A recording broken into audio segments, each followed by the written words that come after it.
Sanabanani baby girls and baby boys, welcome back to the channel. Grab your tea because today's episode of Homecoming left absolutely nobody sitting still.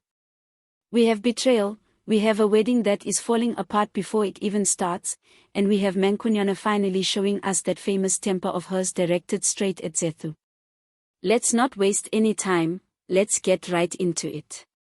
We open this episode with Shwabi, and honestly, baby girl, this man cannot seem to stay out of his own drama for even one single day.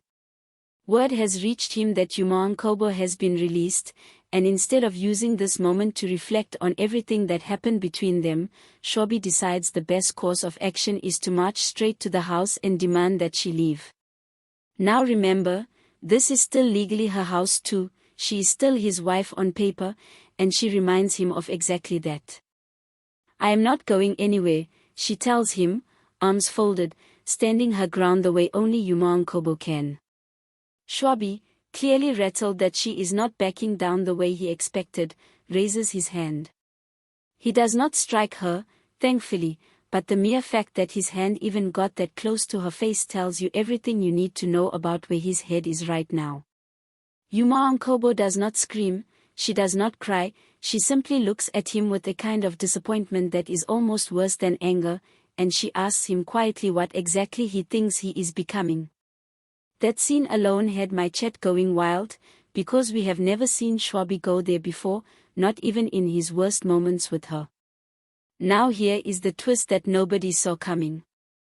Later in the episode we find out that Shwabi has been speaking to his friend, the one who has been feeding him information this whole time, and this friend drops a bombshell, the infamous video everyone has been talking about, the one that supposedly shows Mankwanyana in a compromising position, was manipulated. Edited. Not real.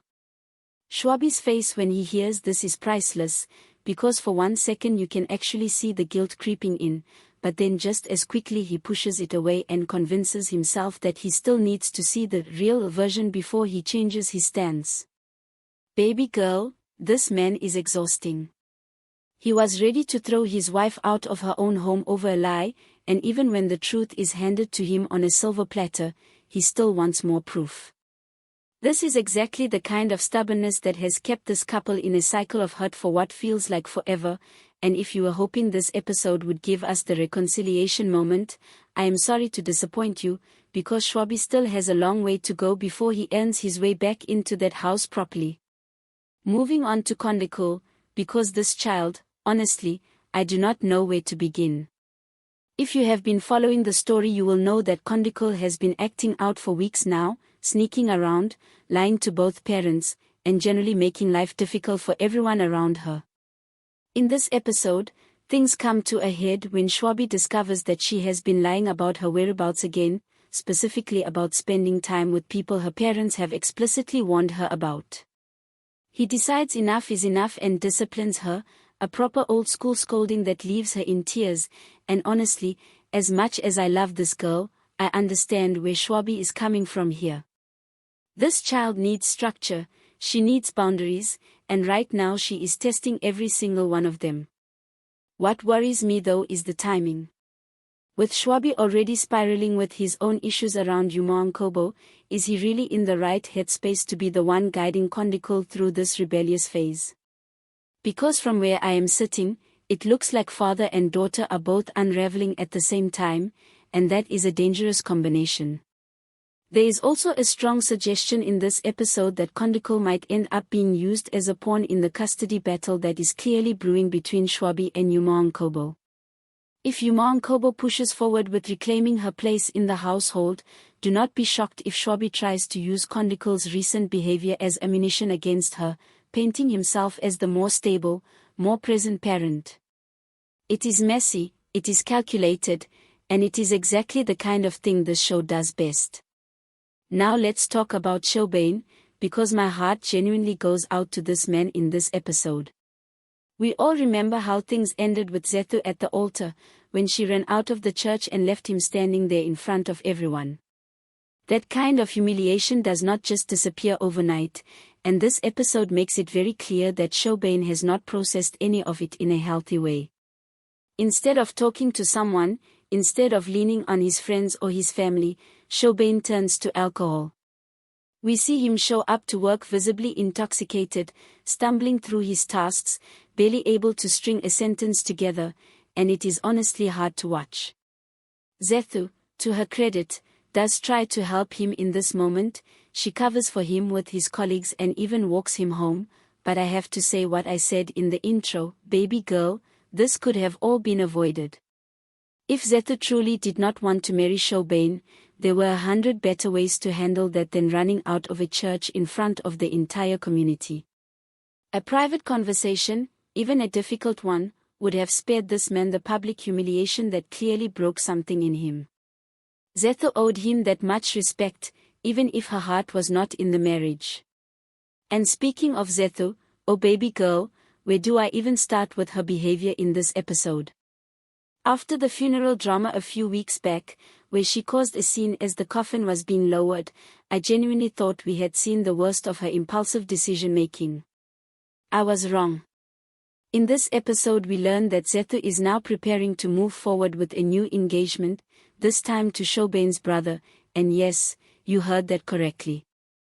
The very family she humiliated at the altar, she is now marrying into through the back door. When this news reaches Mankwanyana, the reaction is exactly what the episode title promised us, fireworks.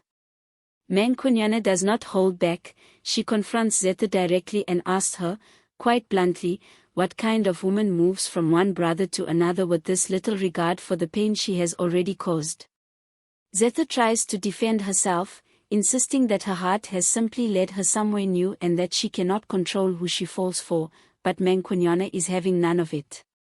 You do not get to keep doing this to my family, she says, and the way she says it, baby girl, sends chills. This is the angriest we have ever seen Mankwanyana on this show, and honestly, I think most of the audience is on her side here. Zethu has left a trail of heartbreak behind her, and now she wants everyone to simply move on as if nothing happened.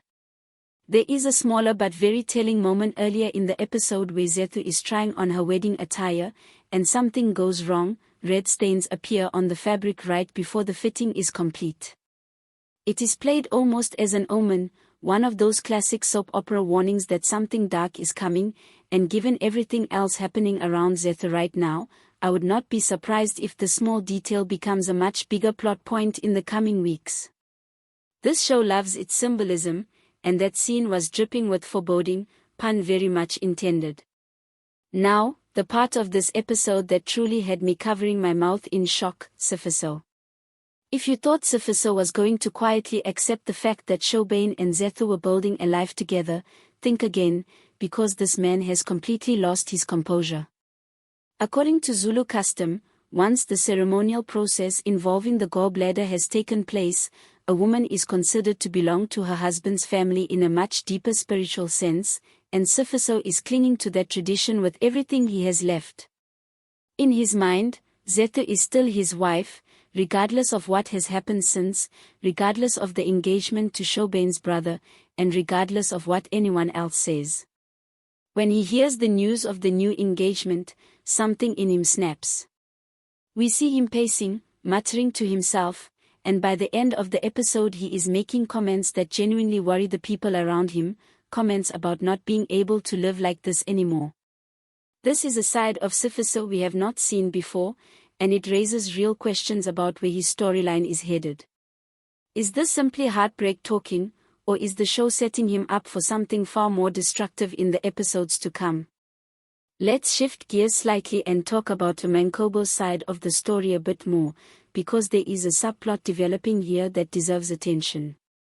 It seems that Mankobo, now that she is out and trying to rebuild her life, genuinely believes she can step back into an adult role in this household without complication. But Shwabi's behavior this episode suggests otherwise. There is a moment where Shwabi essentially threatens her, telling her that she dares not come near his children again after everything that happened, completely ignoring the fact that Kondukul is her child too. He tells his friends later that he is not going to make things easy for her, and that he has plans of his own to make sure she does not get anywhere near reclaiming her position in the family. This sets up what feels like the central conflict for the next stretch of episodes, a custody and reconciliation battle where truth, manipulation, and old wounds are all going to collide. Given what we already learned about that manipulated video, I have a strong suspicion that Shwabi himself may have played a bigger role in spreading misinformation about Umonkobo than he is currently letting on, and if that comes out, it could completely flip the sympathy of the audience. There is also a quieter storyline running through this episode involving Athondo and Mankwanyana's mother figure, the one the fans have taken to calling matron. It seems that matron has grown genuinely fond of Athondo over these past few episodes, to the point where she is actively encouraging a relationship between Athondo and one of the younger members of the family. This is a gentler, almost heartwarming thread running underneath all the chaos, and I think the writers included it deliberately to give the audience a small breather between the heavier emotional beats. Matron's fondness for Athondo is sincere. She is not scheming or manipulating here. She genuinely seems to want happiness for this young woman after everything the family has been through, and honestly, baby girl, we could all use a little softness in the middle of this storm. By the time the episode closes, we are left with several threads pulling in very different directions. Shwabi is teetering on the edge of losing everything he has built, torn between his pride and the truth he does not want to accept. Kondikul is a child crying out for stability in a household that cannot currently provide it. Shobane is drowning his humiliation instead of healing from it.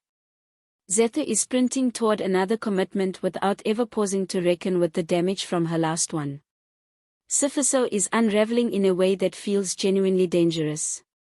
And Mankwanyana, finally, has said out loud what so many of us have been thinking for weeks, that Zethu cannot keep doing this without consequences. If I had to guess where this is heading, I think we are building toward a confrontation at the new engagement announcement, possibly even at the wedding itself, where all of these threads collide at once.